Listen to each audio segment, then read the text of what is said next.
Welcome to the Stoic Quotient, where we strip away the lies, confront the wounds, and awaken the warrior within. We're not here to feed your outrage, we're here to free you from it. Because the world doesn't heal through more division, it heals through clarity, courage, and radical self-ownership.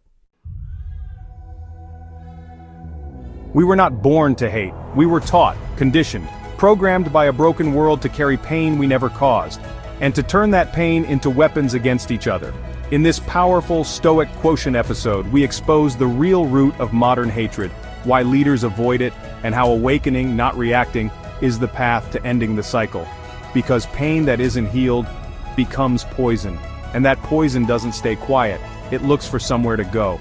We were never born to hate, we were born to feel, to connect, to belong.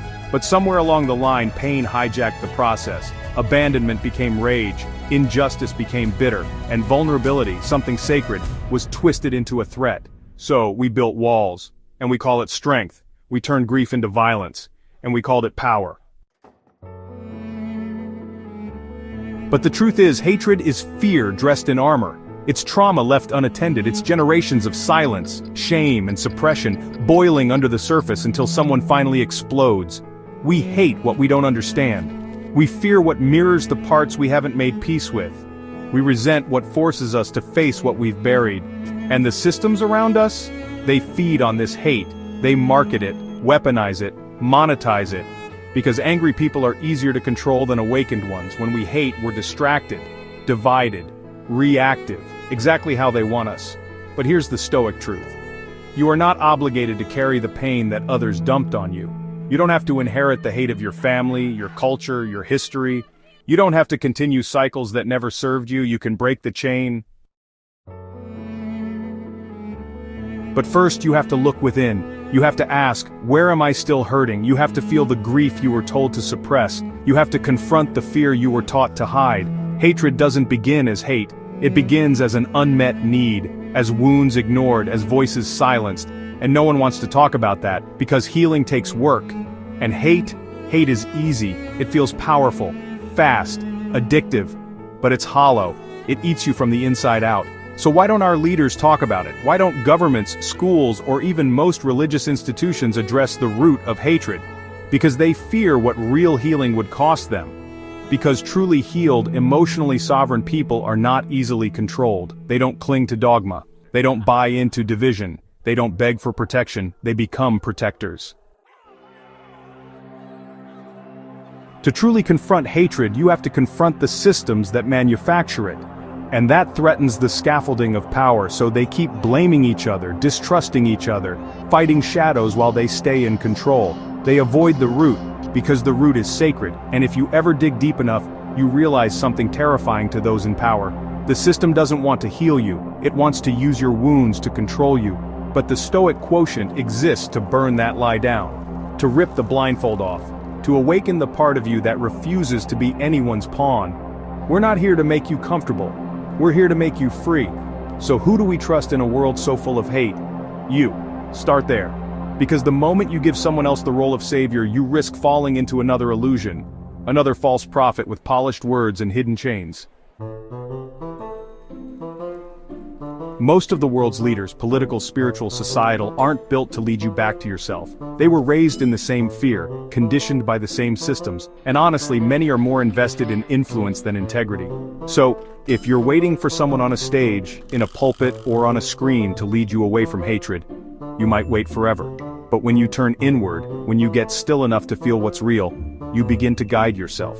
You start asking better questions. You start recognizing the difference between noise and truth.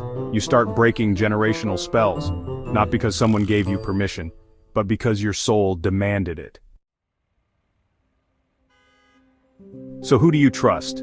You trust the voice you've silenced for years. You trust the wisdom in your gut. You trust the ache in your chest that says, there has to be more than this. You trust the sacred stillness, the stoic within. And along the way you walk with others who aren't trying to lead you but trying to remind you. That's what the Stoic Quotient is. Not your answer, not your authority, your reflection, your reminder, your revolution. How is it possible for our soul to love and hate? Because the soul holds every contradiction we've ever lived through.